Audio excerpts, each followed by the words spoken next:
What up, what up, what up, world? It's your boy, Big Rich. What's up, Kev? Welcome back. Welcome back. Thank you guys for joining. Episode, what are we in now? What's this? 6, 5? This is five, I think. Racking them up. We done so many and lost count. I know. We're getting there.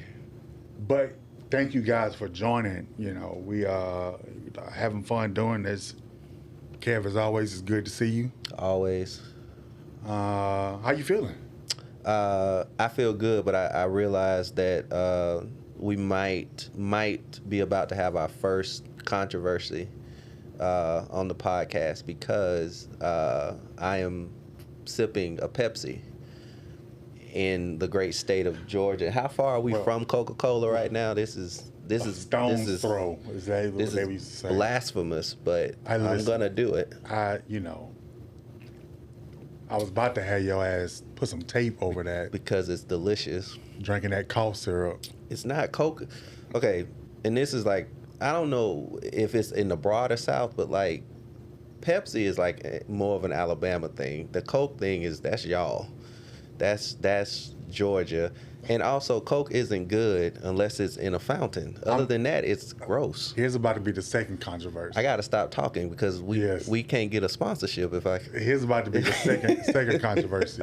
So growing up, I went to Atlanta public schools. I went to elementary school in the heart of the Atlanta University Center, the AUC. For those who don't know, the Atlanta University Center is the triangle of three of the most prominent historically black colleges. Clark Atlanta University, which is a merge of Clark College and Atlanta University. Spelman College, which is an all women's college. And Morehouse College, which is all males college. And they're literally like less than 100 yards away from each other. You know, we occupy this area in sort of in between like the West End and downtown of Atlanta. And they always used to say, as well as Morris Brown College, which has just not got their accreditation back. They would always used to say Morris Brown signs their degrees in crayon, Clark signs it in pencil, and Morehouse and Spelman sign it in fountain pen. And, you know, it's not the case, but, you know, that's your ass drinking that Coke. You a crayon. Like, when you want to graduate to the real thing, No. you know, grab a Coke and a smile. No. You know. No. Even though Coke is on some BS right now, I will say. Why? You know, it's something about... They not doing DEI no more either. The DEI, they had a bunch of workers of Latino descent in a factory. They had them work and then brought them in a room to talk to them. And next thing you know, ice rolled up in that mug and just... Really? Yes, that's that. I can't... Was that a facility in Georgia? Or It where better was not that? have been. Because, Wow. you know what I'm saying, some furniture movement going to happen then. But Wow. I cannot nor confirm nor deny it. I haven't actually read the story myself to find out if it's true. Yeah. But that's the rumor mill. So, you know, That's you can sip on the Pepsi, or you can go to RC Cola. No, but you know, part of the reason, and I'm blanking on the name of the book, but there is a book, I forget what it's called, but I read it like a while ago. It's like the history of Pepsi.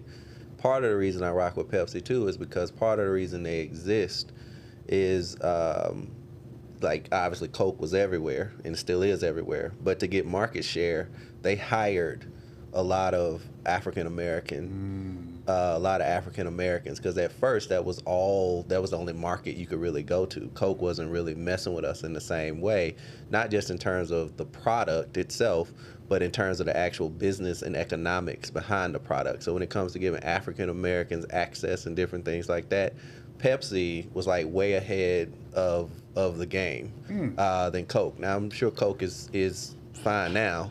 Well, I don't know. Based on what you just said, but at least that's part of the origins and the history. The Coke I know, the Woodruff family that I know, has donated so much to the AUC, Atlanta Public Schools. I'm talking about the VPs at Coke were black women. Ingrid Saunders Jones, like my homegirls. You know, CT, you know who you are. I'm not going to say your government name because I know you got them shooters out there. When you hear this, you're going to cackle and laugh. But, you know, Coke was always, you know, big in the African-American community here in the ATL. So I can't, you know, really speak on that. But I digress. You know, the clock is ticking on, and I want to, what were you about to say? No, I was just going to say one thing I love, because, you know, a big part of why we do this is to promote and highlight the leadership and the talent that exists in the South.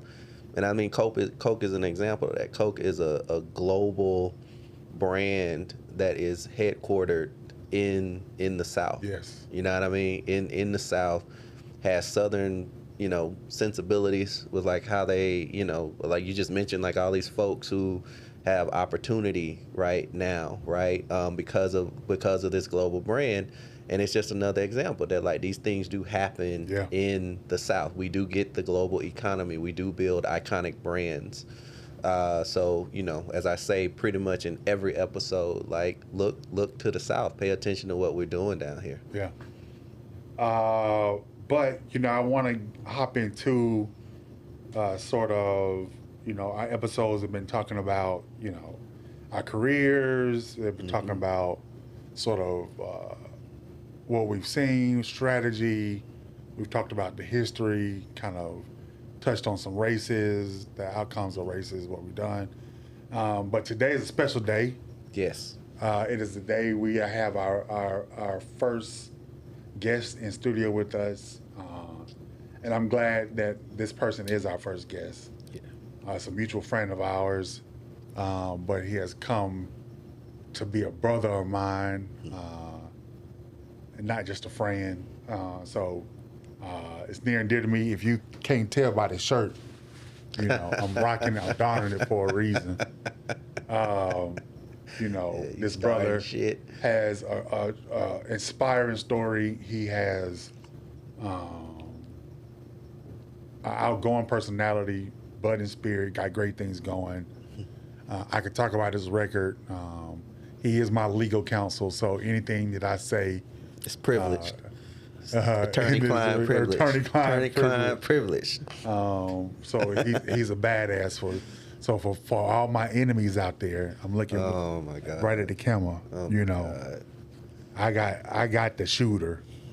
He gonna take the shot. You know what I'm saying? Protect it over here. It's my good brother, Christian Dior Wise Smith. That's right. Christian Dior. That's me. I'm mad too because he let me know him for like months before he told me that was his middle name. Why would you not lead with that? Right. That's like by far the coolest thing about you. Your middle name is Dior? Dior. Christian, man, how you feeling? Man, feel great, man. Just honored to be here with you guys. Excited to see this new project you guys have created. And I want to say project, this big thing for the culture that you guys have done. So it's really cool to have seen it go from thought to, you know, vision to now reality and be sitting here with y'all. So feel good, man. Listen, man, I'm learning. Like, you taught me that. You know, your drive is tremendous. Yeah. Like, it's tremendous. Like, when you folks, when Christian got his mind set on something, it's set. It's done. He's doing it. It's done. It's already done in his head. He just let you know this is what's about to happen. Yeah. So, want to get started. When we first met, we met through a mutual friend. He was a colleague of yours. He was a college buddy of mine. You know, kind of want to start there before we start doing this, weaving this tapestry of what it is about who Christian Wise Smith is and why you Christian Dior Wise Smith. And why you're one of the most interesting men in America, and the world will soon find out who you are. Nah, I appreciate it. So yeah, Keith Lamar, man. I met Keith Lamar. The Shark. The Shark, great attorney, great brother, cool friend. We were both prosecutors, but for different agencies. I was with City of Atlanta. He was in the Fulton County DA's office when we first met. And then I eventually went to the Fulton DA's office and Keith was the deputy who ran a community prosecution program. And very briefly, I was put in that unit, and Keith was my boss. Then once I started having the dreams or the visions to run for DA, Keith was actually the first person I spoke to about it. And I'm like, look, I don't know how to run for office. I don't know the first place to start. You know, in terms of, you know, how do I find a campaign manager? How do you put a campaign together? So Keith said, you know, I got one of my Morehouse brothers is a beast in that industry. And as soon as he said that, though, I got worried because I heard beast and I just thought expensive. And so then I did what everybody does nowadays when you find out about somebody, Google. Yeah. So I Google you, and, you know, I see President Barack Obama and Hillary Clinton and Elizabeth Warren and Doug Jones and so on and so on. And I'm like, I'm not calling this dude. This dude gonna cost $1 million. And I got 11 cents. But, you know, thankfully, you know, you talked about just kind of the drive that I have. One of the best definitions of faith I ever heard, my homeboy Aaron Nelson, or Aaron, he goes by Aaron McConan now. He said faith is when you jump, then the net appears. And so I have that mentality, but the times that I do, I'm a little apprehensive. My wife will kind of just remind me that that's kind of what I live by. So she said, call him. Like, all you can do is say yes or no. But even if he says no, like, maybe he'll point you to somebody who's cheaper that might be willing to work with it with an upstart. So, yeah, man, Keith Lamar was how I found out about Rich the Great, Rich McDaniel. And I made the call, got a voicemail, you know, which was kind of expected. And then you called me back. It was several weeks later. That's about right. Yeah. I was in a. That's about right. It was because the first time I called you, I was in a really bad car accident in 2019. That hadn't happened yet. And then you called me back. Actually, I was in physical therapy, getting worked on the table. I didn't save your number because I wasn't expecting to talk to you. And then I saw I had a missed call. Then the voicemail, when I checked, it was you. So that's how we ended up connecting. Yeah. So yeah, my memory, you know, serves. It's funny because at the time, right, like we met. I think we met. You were just coming from therapy. We went to Starbucks on Cascade. Anybody knows Atlanta, you know where that Cascade Starbucks is. You also know Cascade is affluent black neighborhood in Atlanta. But that Cascade that Starbucks is actually owned by Magic Johnson. So it's still. So we met, we talked. First thing Christian had on was a Hawks hoodie, so that was check. You know, we're talking, and I'm, you know, I think you're telling me your story, how you want to run for office. DA was something I was definitely interested in. But I think during that conversation, you know, I kind of, after you had gave your spiel, I said my spiel and said, well, here's who I am, but I need to let you know something. You may read something about me that isn't too favorable, but, you know, that is not who I am. And I think you stopped me, like, right after I said that, and was like, I was just waiting to see if you were going to tell me about it, right? And then go from there. Like, from there, what you read, you was like, this is how I see it. I think one of the things that me not having the political experience that obviously you did, but me working in local government and me working in, you know, 2 different prosecutors' offices, I knew how easy it was as a black man in those environments to get a bullseye put on you or to have a certain narrative thrown out there about you because people either see you as a threat, which has happened to me in every job or place I've been. So when I read it, I'm like, and then I saw the level that you worked on. I'm like, a guy doesn't get to that level and then let something like this take him out. At least that's what my gut told me. And then when you voluntarily told me about it, like without me having to ask, that was, you know, kind of how you talked about the checks. For me, I was like, even though we don't know each other, I'm like, I think as human beings, we all look for, like, we want to be able to trust people as soon as we meet them, but, you know, trust, you know, comes over time and it's earned and all of that. But to me, that was just really telling about your character. Yeah. It was like, he's not going to hide this from me, because I'm that way. Like, I let people know my dirt up front, so you know what you're getting into, and I don't want stuff to come back in my face later like, oh, you hit it or you lied. So I really respected that about you, and I was like, okay, he has my respect, and if he's willing to not charge me an arm and a leg, then we can work together. But this part is important too.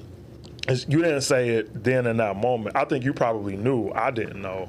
But I want you guys who, you know, hearing this or see this to know, he ended up doing that campaign for free, which I wasn't, you know, obviously wasn't expecting. I would have never have asked that. But because our relationship, I think our bond grew like real quick, real strong, real fast. I think for you and for me, it was like this is bigger than just like a job kind of relationship. This is bigger than, I think we both knew that we were going to be a part of each other's lives, like moving forward, based off what we went through during that campaign.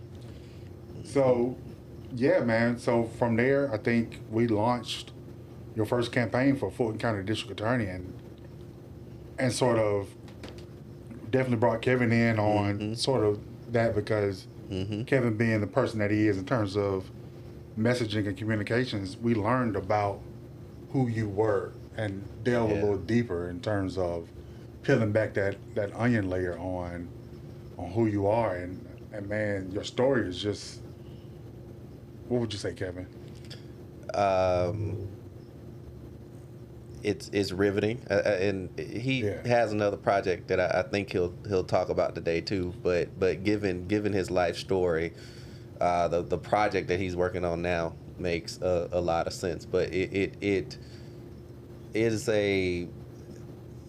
an amazing story. It sounds like a movie, but there's just an authenticity to it, and even the way you like communicate and talk about your story, there's an authenticity to it. And the reason I was excited about doing the campaign and all the work that we've done, and this happens a lot with candidates of color, where this isn't a compelling story, this is an incredibly capable person, but are we going to be able to have the resources to be able to actually tell that story? So like what Christian was saying was like, you was worried about the consultants and the team, that being too expensive. And that's what a lot of people get into it thinking. Now, a lot of us, you know, we do this because we see it as a form of public service, particularly the kind of the work that you do. Not everybody, not every politician, not everybody can be a district attorney or an attorney general. I can't. I don't have the smarts, the skills, or the capabilities to do that. But the way I can make a contribution is I can make sure that it's a good person who shares my values, can get there and can do it. And so, you know, you'll always find people like us who will want to work for candidates like that. We ain't the problem. It ain't about what we cost. That's the problem. It's what them stations gonna charge you to run your ads. It's what that mail cost to drop it and get it out. It's what the production's gonna cost. And we can even help, you know, drive some costs down on that.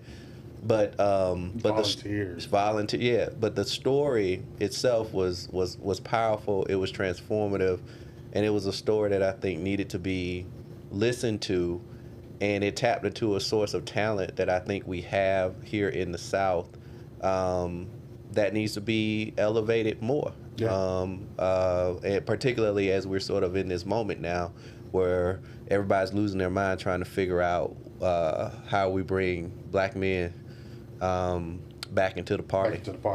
So if you don't know by now, we all wear our hats. You know, black men's hats are a symbol of who we are. It's either a hat or our shoes. With Christian, He got his hat on. So if you don't know what that represents, the man is from Cincinnati. Yep. He loves Cincinnati, but he lives in Atlanta.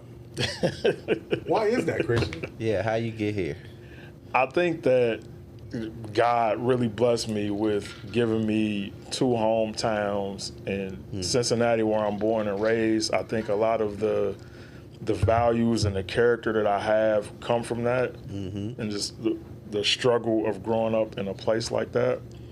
And then you mix that with coming to Atlanta, where so many black people do well. I mean, an article came out this week about, I think there's been 50 or 60 years that Atlanta's had a black mayor. And then you think about, it's beyond that, you know, police chiefs, you know, me being an attorney, you know, growing up in Cincinnati, I didn't see black people in these roles. I didn't have somebody that I could look at and aspire to be. But when you come to Atlanta, you know, you could be at the grocery store and see, you know, an athlete, an entertainer, a politician, so somebody who looks like you, who's doing incredible things. Right. And so, you know, I love what Cincinnati kind of shaped me into, but, you know, the dreams and the visions that I have just aren't possible to, you know, do those things in Cincinnati. So I always knew that I had to leave Cincinnati. I'm grateful for, you know, again, like I said, how it shaped me, because me being able to come here and move the way I do, I think is because of the values I got from there. Not saying that people from here or other places don't have great values or similar values, but I think I'm unique in a lot of ways because, you know, and I said this recently. You mentioned a project I guess we'll talk about later, but I got really emotional, which I didn't expect to do in that moment. But it just came to me, like, you know, growing up in a place like Cincinnati, nobody dreams to move to Cincinnati. That's not on me. Somebody would be lying if they say, yeah, it's on my vision board that I'm going to live in Cincinnati, Ohio. Like, no. But people from all over the world dream of moving to Atlanta. And, you know, myself included. Yeah. And I was fortunate as a kid that I had, you know, my grandmother is originally from Eatonton, Georgia. And so, you know, I had ties here when I was a kid. And coming down here we had a free place to stay. So this was one of the only places I came as a kid growing up. So I always dreamed of coming here and, you know, growing my wings, I guess, so to speak. So you come to Atlanta and, you know, on like a wing and a prayer, you get the internship you want. You work at Grady Hospital, which is #1 trauma hospital for the city. Yep. For those who don't know, Grady Hospital is a project between Benjamin Elijah Mays, who was a scholar here, one of the most prominent presidents of Morehouse. He was heavy in the public school system here, and Margaret Mitchell, who was the author of Gone with the Wind. They created the hospital to help honestly serve the black community. And I should know this. Which president is entombed on campus? Is that Mays? That's Mays. Mays. Okay. That's Mays. Yeah, Mays and his wife are on the campus. Buried on the campus. Nice. Benjamin Elijah Mays was the president during Dr. King's era. Was one of his professors. Just helped mold him into the man that he is. He is who we look at in Morehouse.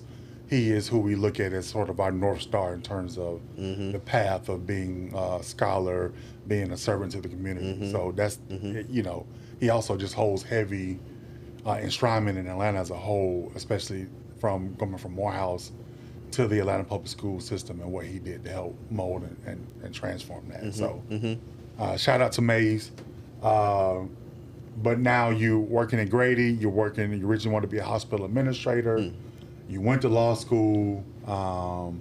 You meet a young lady. You guys have children at the time, two great kids who I look at as my niece and nephew. But you are now balancing life, going to law school, and then now you enter the realm of sort of government, becoming chief of staff in the Atlanta City Council. What was that like? What was that balance like, your introduction, and just that string of going from wanting to be a hospital administrator to going to law school, kind of delving into government, like how did all that seem to transition for you? I want to start in 2005 because I think it's important that I don't gloss over how I got to Grady, because that eventually plays into a lot of things. So it was March 11, 2005. I borrowed a friend's car from Ohio University, drove 9 hours down here on Thursday night, showed up Friday, March 11, 2005. Police cars, news vans everywhere. I'm driving 2 miles an hour because I don't know where I'm going, shirt and tie on. Then I'm stopped by police, full riot gear. They snatched me out the car, AR-15s in my face. And I'm like, what I do? Right, welcome to the A. They pat me down, ask for my ID. I have an Ohio driver's license. The car has Ohio plates.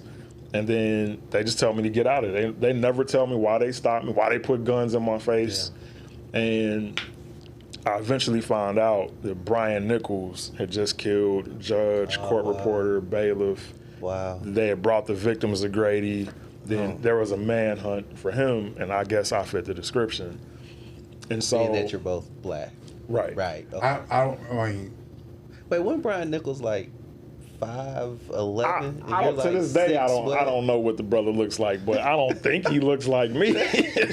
Wait a minute. I guess I can do a Google search to see. You're like 6'4". I guess it was just a black dude with a tie on. Black dude with a tie. No, he was in orange jumpsuit. Again, He was in orange jumpsuit. I'm sure it's an honest mistake. But so that planted a seed in me, though, about the criminal justice system, that I didn't fully know what I wanted to do with it, but that tied into me somewhat going to law school. So kind of getting back to your question, and I'll bring that back in later. My introduction to politics, man, I hated it because it wasn't what I set out to do. I wanted to be a hospital CEO.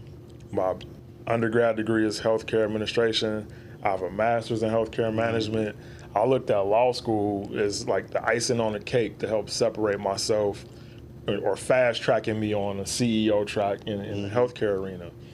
But I met an Atlanta City Council person my second year of law school, stayed in touch with him, and then I'm interning at Grady again my last year of law school, and they said, hey, let's go to lunch. At lunch, they offered me a job for when I graduate, and my first reaction, or the first thing I said in response, I said, why?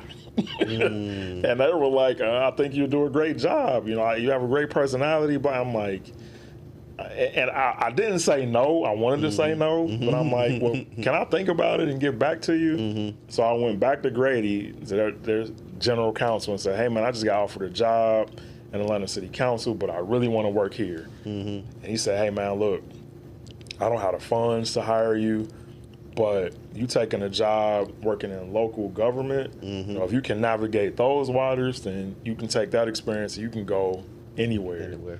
I wasn't hearing that. Like you said, I had 2 kids at the time. My son was 3. My oldest daughter was maybe 3 weeks old.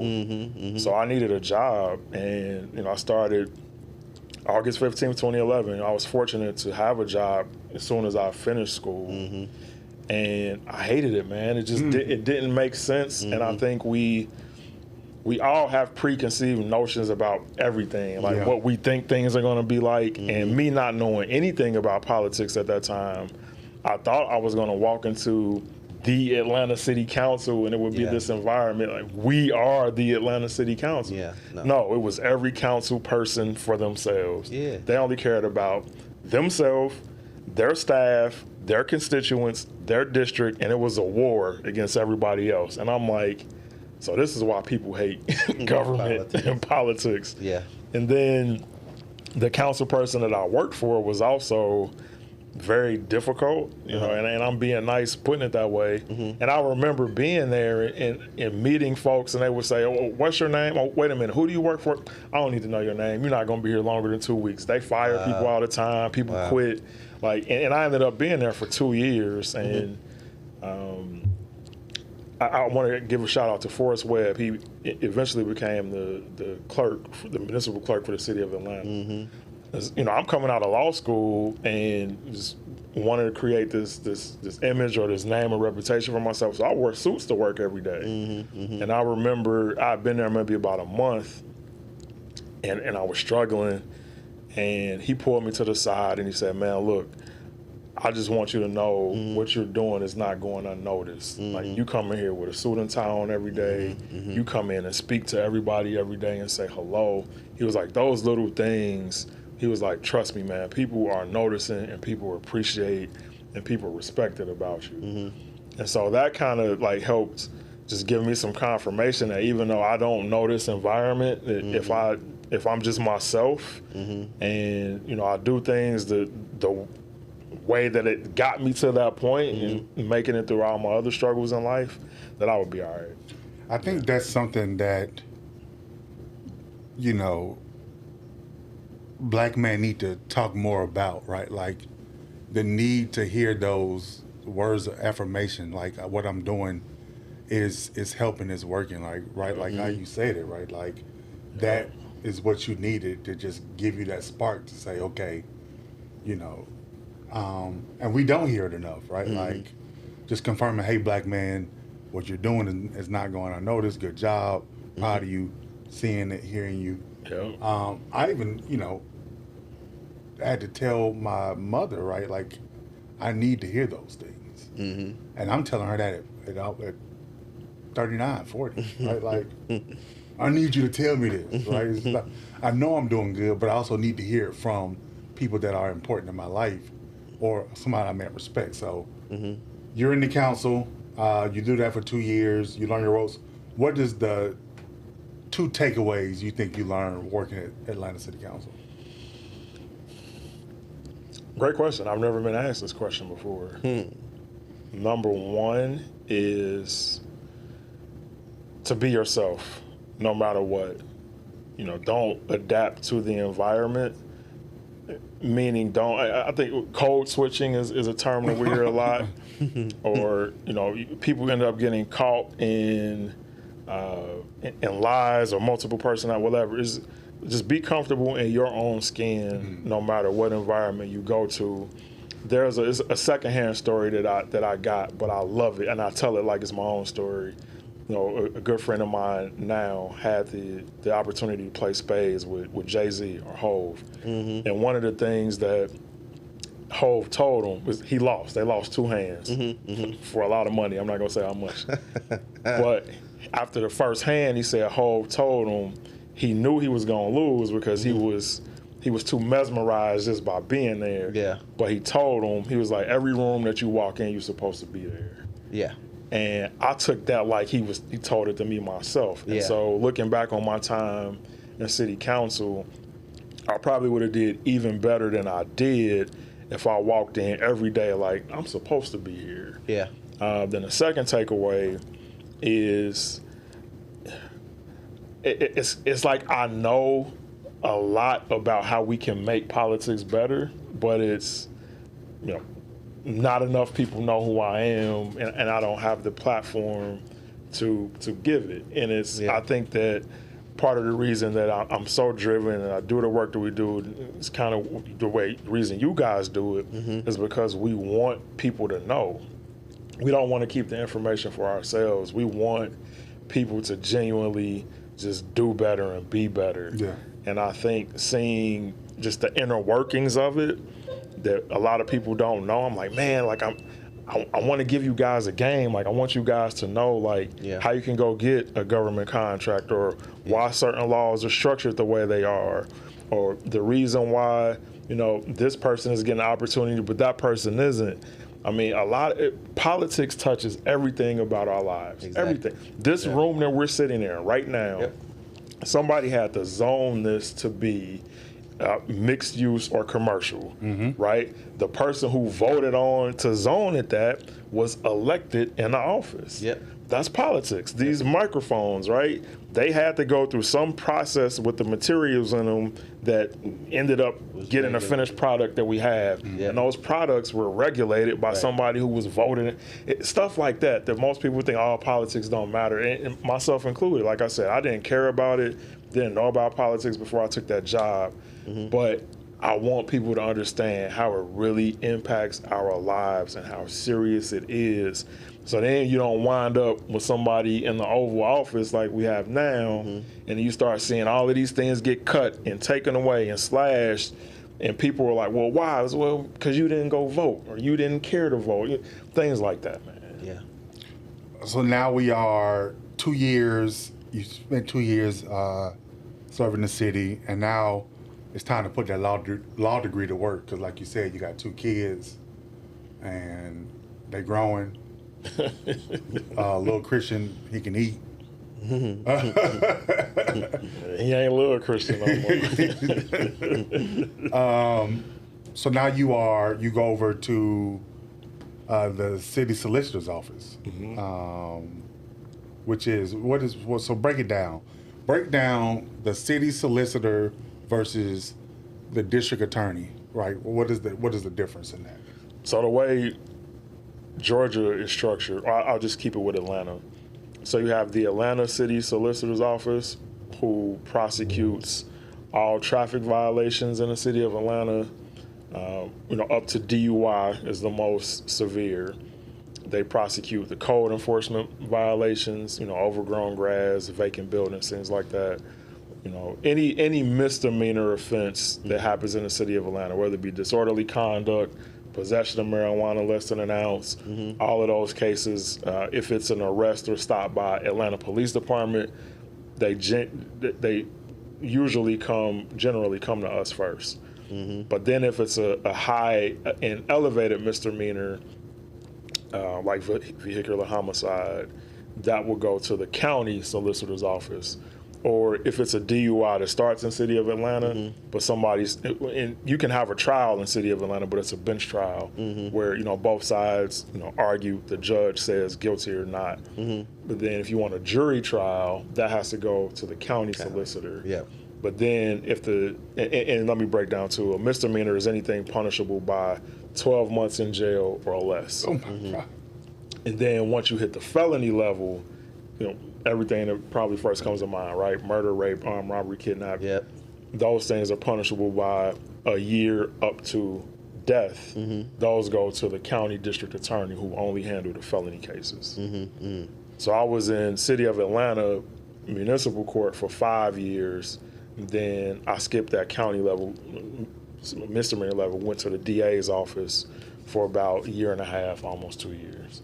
So when you was in that job, because like your experience that you describe, I think that's the experience and the perspective of a lot of people that look at politics, right? They're skeptical of it. It's frustrating.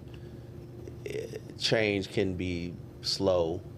And what you find once you really engage in it is that on a lot of these issues, it has far more to do with the politics and the personalities than it does actual policy, right? Like I always tell people, there are very few things that the government doesn't know how to do that we literally don't know the answer to.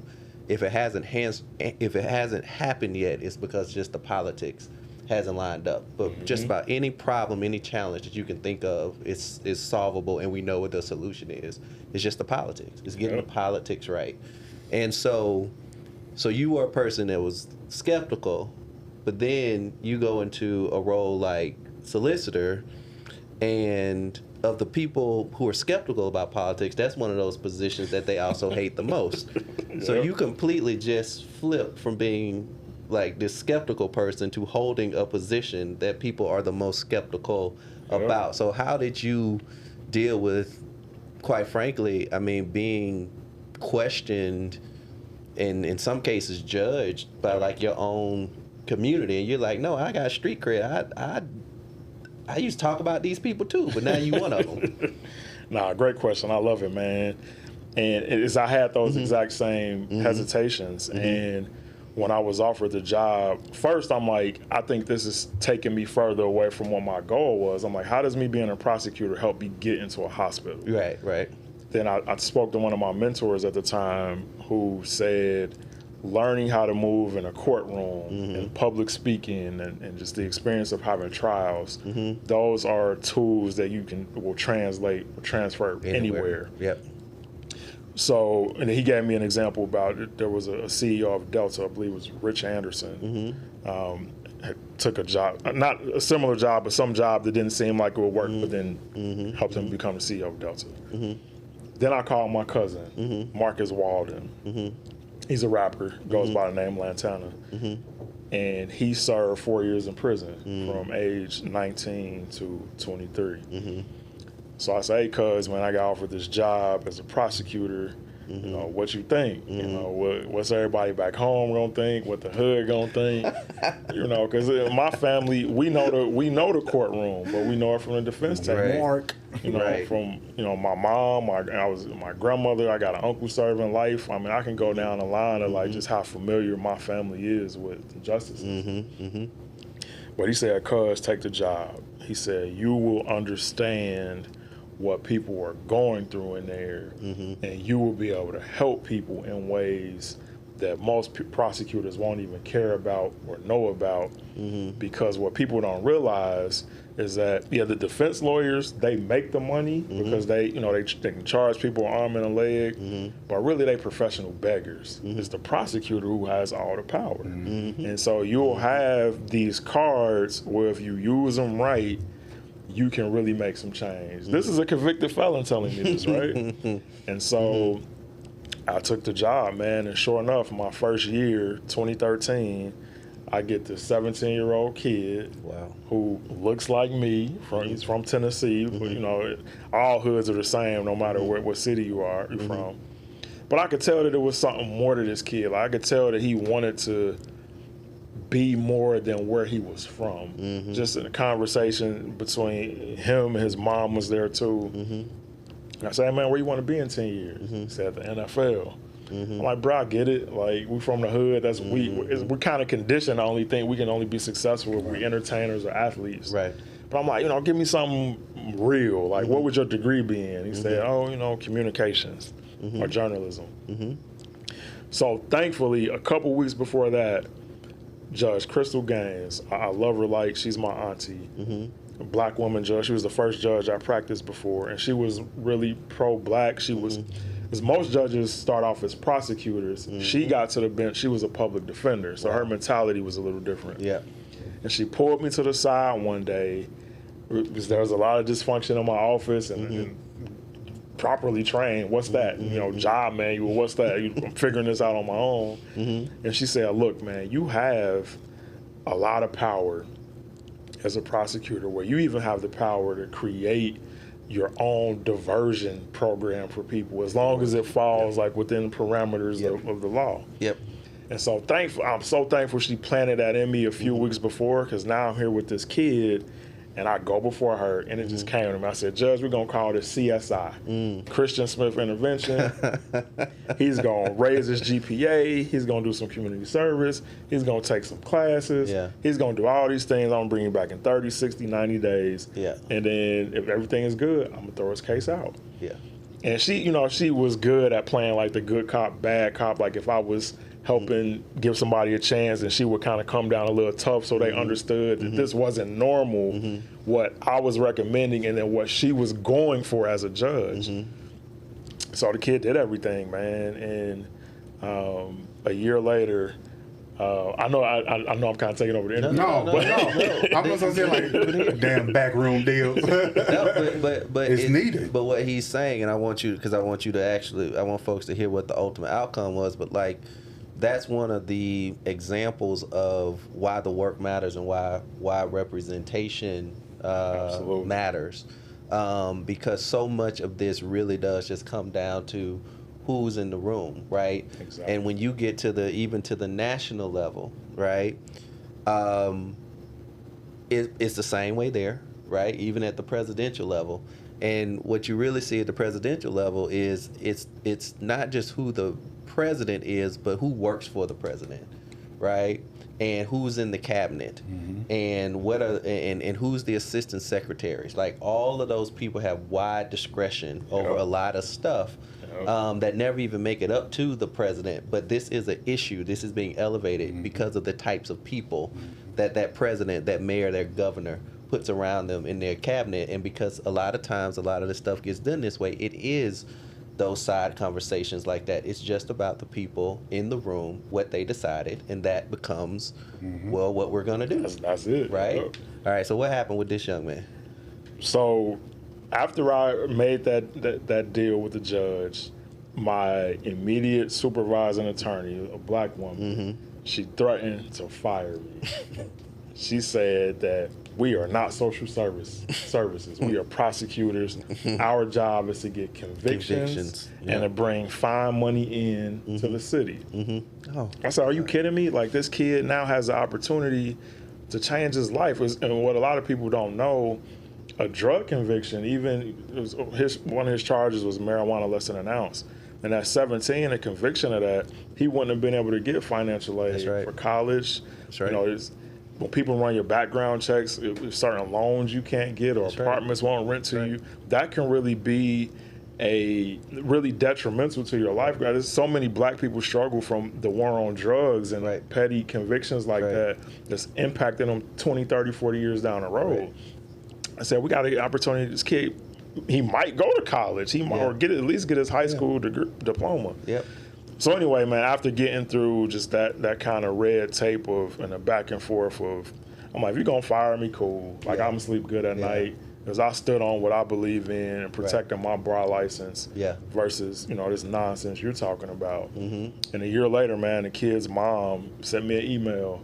I don't know if you remember me, but thank you for giving my son a chance. He was at a junior college in Oklahoma, doing great in the classroom, great on the football field. And she attached some articles and a picture of him. Just broke down crying, man. So full circle tying back to Brian Nichols in 2005.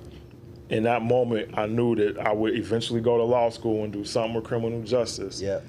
I remember thinking that I wanted to be the difference between at least one black man going to college instead of going to prison.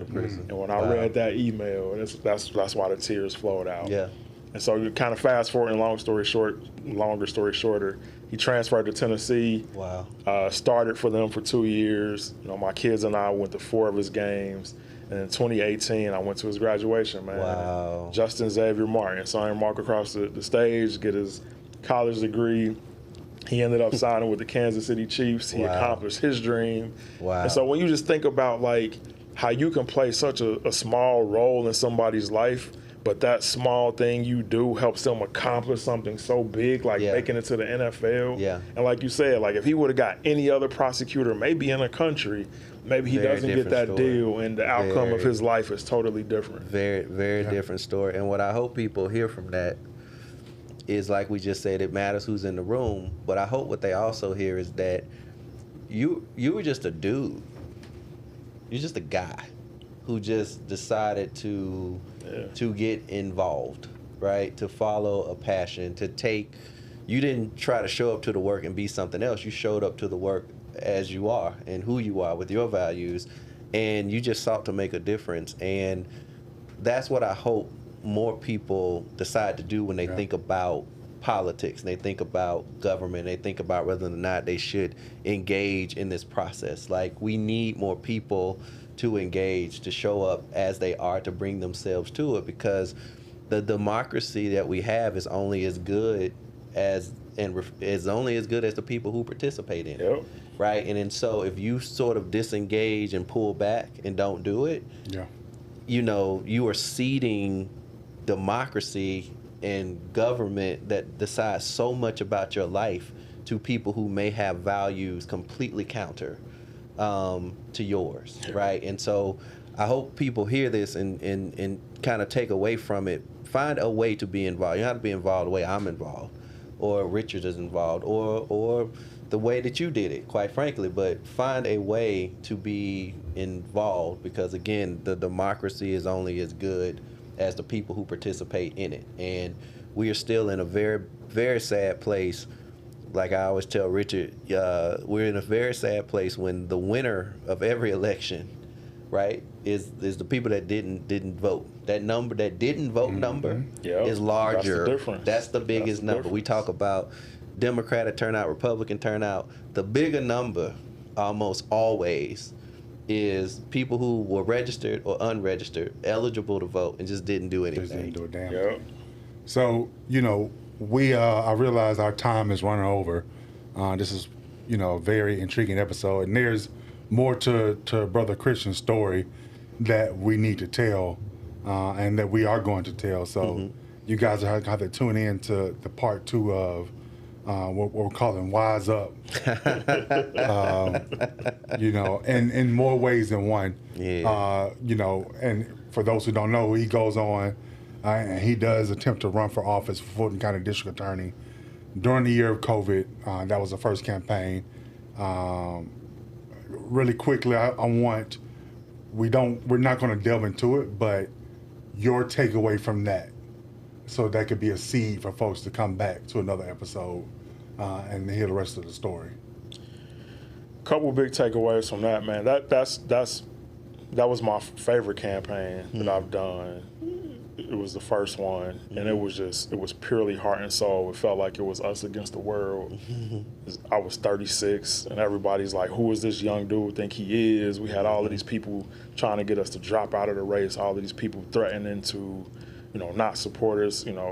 Friendships that I thought I had are gone. But all of the right people gravitated to us that were supposed to. Yeah. I have some really, really dope and lifelong relationships from that first campaign.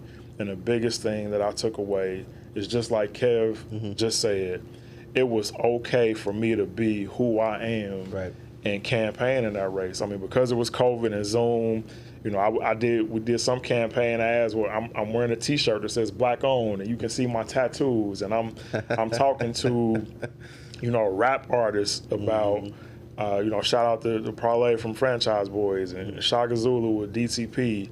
Rest in peace, Lil Marlo was with Quality Control, was the first rapper who brought me on IG Live, and just tapping into the young folks and people from places like where I'm from, and people who often think that politics overlooks them and ignores them. Right. I mean, we excited so many young voters in that race that I'm like, you know what?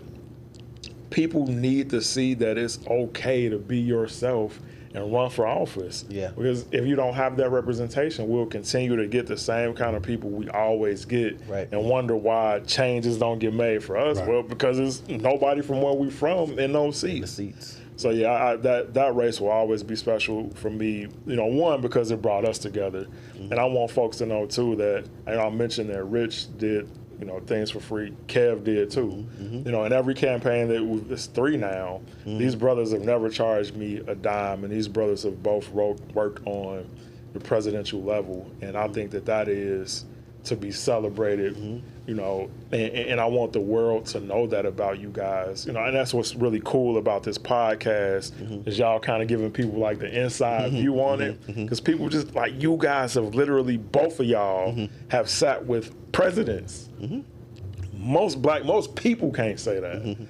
So that's really, really cool. Well, to the world, he's telling y'all this, but just because we did his for free does not necessarily mean you have to be a special individual. No. Yeah, everybody else, these brothers at a company, they're gonna special. They're gonna do some amazing things with candidates who pay. But no, so we're going to continue this at another time. So folks. I mean, the guy especially has a lot going on. We close out every episode. Again, us 3 have a lot of things in common. We have 2 things we have in common. One of the greatest players to ever lace it up, and one of the greatest duos to ever do it in Outkast. That's right. You know what I'm saying? We rock with them tough, but we close out every episode with the Mamba mentality. Someone who exemplifies what it means to have that mentality, resiliency, determination, just all-out relentlessness. And so I'm going to go first, and I'm actually going to give mine to you, Christian. Took my idea. I always take You know what my I'm saying? No, bro, stop. Nope. Nope.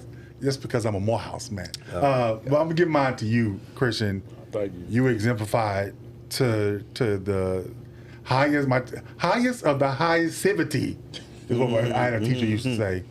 Bro, that's you all day, every day. So I'm gonna give it to you. You are the Black Mamba. You have it. You show it. You help inspire me. This podcast wouldn't happen if it wasn't for, you know what I'm saying, your tenacity and how you approach things. So the award goes to you. I guess, Kevin, you giving it to him as well. I am, and it's funny because it's weird. Like, Mamba moments, it's kind of like when you go in a restaurant, you walk in thinking you're going to get one thing, and then by the time you actually sit down, look at the menu, you get something completely different. So I actually want to give my Mamba moment as well to Christian and all of the Christians out there. All the Christians. All of them. And ain't no other Christian to yours. There's only one. There's only one Christian to yours. And so but I do, because these are the folks that are showing up and doing the work, and you just heard a little bit of that today, that big difference that one person can make in having them in the right position. And a lot of the consulting work and policy work, that I've done do touch on the criminal justice space and state's attorneys and attorney generals and things of that nature. And Lord knows in that space we need as many good folks and compassionate folks who understands that when you are a district attorney, the job is justice. Yep. It's not conviction rates. It's what is just, and who are willing to use the full authority and weight of their office to pursue justice and not convictions. And so I appreciate you. And all we heard about was one story today, but I'm sure that there are countless other people, particularly Black people, who are not tripped up by the system because Christian was there and just decided to give a damn. So kudos, brother. Kudos. Close us out, Christian, on your Mamba mentality. So mine goes to you guys, right? I mean, everything you talked about, the definition or the reason why you guys do it. Mm-hmm. You guys making this show. It takes a lot to have an idea or a dream, and then you start putting action and faith behind it, and then you actually making it a reality. And I think because you guys are fearless in sharing your stories too, stories that, like I just said a second ago, most people just don't know that they happen. You guys inspire me as well. I know that what you've been through a lot, personally, a lot of people would have gave up a long time ago, man. A lot of people would have just said, I quit, or they would have maybe tried to figure something else out. And I hope you don't mind me saying this, but like you literally with a health situation, literally died and came back from that and still wanted to say, you know what, I was built to do this work. I have all of this knowledge and this wisdom and these relationships and this character and faith, and you still chose to press forward. And for you, you never complained. I want to say that's the most remarkable thing about all of it. Never complained, and that might be the most Mamba thing of all all of that. I think it is, because he could have had a lot of woe is me moments. He could have had a lot of self-pity, self-doubt. Totally. And and for you as well. I mean, just working on a super high level, presidents and people like Dave Chappelle and some others. So you guys, but not just you guys. It's of my biggest Olivia Pope moments right there. Yeah. But doing it all with a handicap, being from Alabama. but this is important too. Our wives as well. Yes. You guys, just like me, we're able to be the dreamers that we are and pursue the things that we do because we have great support systems. Yes. I don't want to just say like system. I want to say like partners and teammates. The people who know, our weaknesses, the people who know our strengths, and know what we need to push us to continue being what we are. So Mamba's all around. That's right. To my brothers and the wives. So love y'all. Thank y'all. Can't wait to come back from part 2. This is dope. Honored to be the first guest. Yeah. Well, Chris, appreciate you. Appreciate you guys for listening. This is the Maroon Bison Presents, the Southern Comfort Podcast. I'm your boy, Big Rich. Kevin Harris. See y'all. Signing out. Peace.